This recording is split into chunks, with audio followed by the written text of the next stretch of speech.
Hey everyone, it's Ben Hardy here, and in today's video, I'm going over the 5 things that I do not like about my new 250 Land Cruiser. Before we get in this video, as always, link to my car buying guide in the description down below. Let's get into it.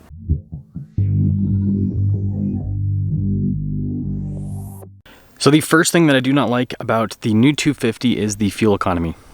So I'm going to start it up and show you guys the fuel economy that I'm currently getting, but I want to mention this is supposed to get 22 around town, 25 on the highway. It's a hybrid 4-cylinder turbo. And as you can see here, if I zoom in, 17 miles per gallon is what I have been averaging in this hybrid 4-cylinder turbo. Now to be clear, I do have aftermarket tires, but they're not that much bigger than stock. The stock tires on this are 32.7 inches. These are 33 inches. So the stock tires are 265 by 70 by 18. These are 255 by 80 by 17.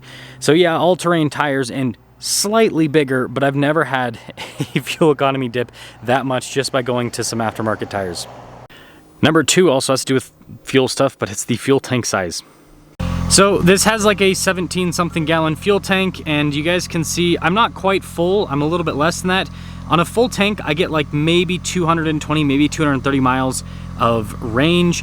And so yeah, it's just not a big enough fuel tank for such a big SUV, especially when you can't get to the EPA recommended fuel economy.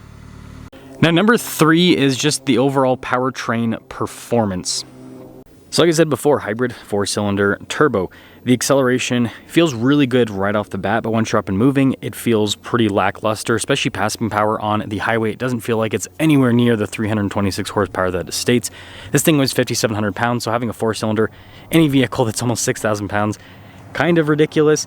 The transmission sometimes can shift somewhat rough. The engine is just abrasive, especially when you get higher up in the revs. I mean, it's a 4-cylinder. All 4 cylinders are rough higher up in the revs.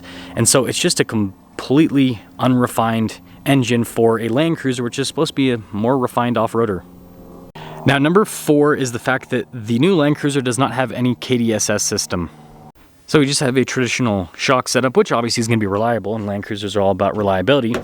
But to get around the fact this doesn't have KDSS, it does have a stabilizer bar disconnect. So kind of a more old school setup in general. But here's my beef with this not having KDSS. The 4Runner is going to be very similarly priced to this. It's also a Toyota.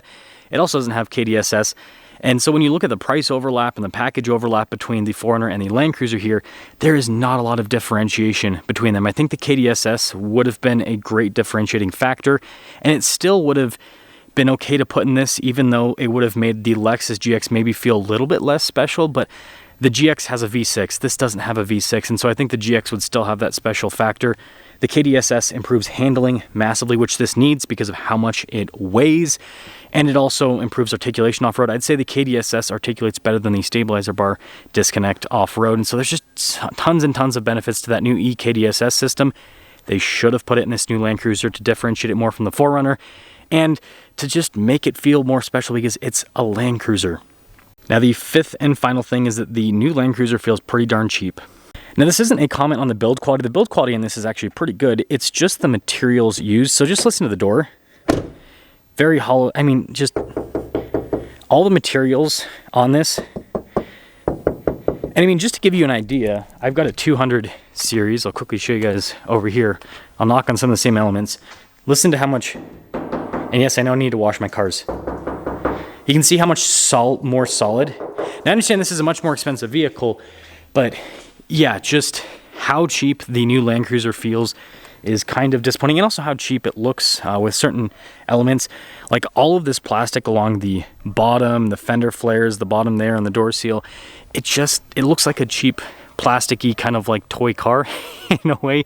And so I think they should have just painted more elements first and foremost, and maybe just used slightly more premium materials. Again, it's a Land Cruiser, it's not a 4Runner, so I think they could have done a little bit more on that front.